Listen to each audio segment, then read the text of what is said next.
అందరికీ praise the Lord. Jesus tells YouTube ఛానల్కి మీ అందరికీ స్వాగతం. ఈరోజు దేవుడు మనతో మాట్లాడాలని ఇష్టపడే అంశము పావురము. బైబిల్లో పరమగీతములు 6వ అధ్యాయం 9వ వచనము, నా పావురము నా నిష్కలంకురాలు అని సొలొమోను షూలమితిని పావురంతో పోల్చాడు. మత్తయి సువార్త 3వ అధ్యాయం 16వ వచనము, దేవుని ఆత్మ పావురం వలె తన మీదికి వచ్చుట చూచెను. ఇక్కడ దేవుని ఆత్మను పావురముతో పోల్చాడు. ఆదికాండం 8వ అధ్యాయం 10వ వచనము, మరలా నల్ల పావురమును ఓడలో నుండి వెలుపలికి విడిచెను.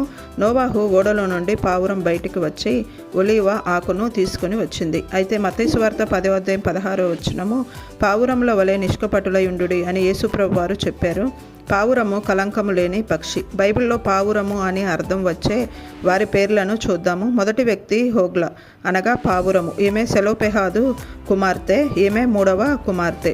ఈమె తన తండ్రి స్వాస్థ్యం కొరకు తన తండ్రి పేరు తన వంశంలో నుండి మాసిపోనేలా అని పోరాడిన వారిలో ఈ హోగ్లా కూడా ఉంది. సెలోపెహాదు వంశము మనషే వంశము. మనషే అనగా మరచుట. కానీ ఈ హోగ్లా తన తండ్రి పేరు వంశంలో నుండి మరిచిపోనీయలేదు. రెండవ వ్యక్తి యోబు గ్రంథము 42వ అధ్యాయం 14వ వచనంలో యోబు కుమార్తె ఎమీమా. ఎమీమా అనగా పావురము అని అర్థము. ఊజు దేశంలో యోబు కుమార్తెలంత సౌందర్యవంతులు కనబడలేదు.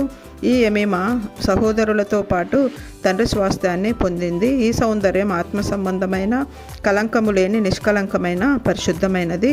మూడవ వ్యక్తి యోనా. యోనా అనే పేరుకు అర్థము పావురము.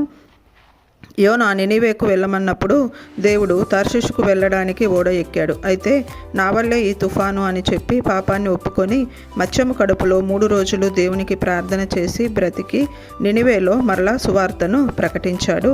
మనము కూడా పరలోకమందున్న స్వాస్థ్యము కొరకు హోగ్లా వలె పోరాడుదాము. యోనా వలె సువార్తను ప్రకటించుదాం.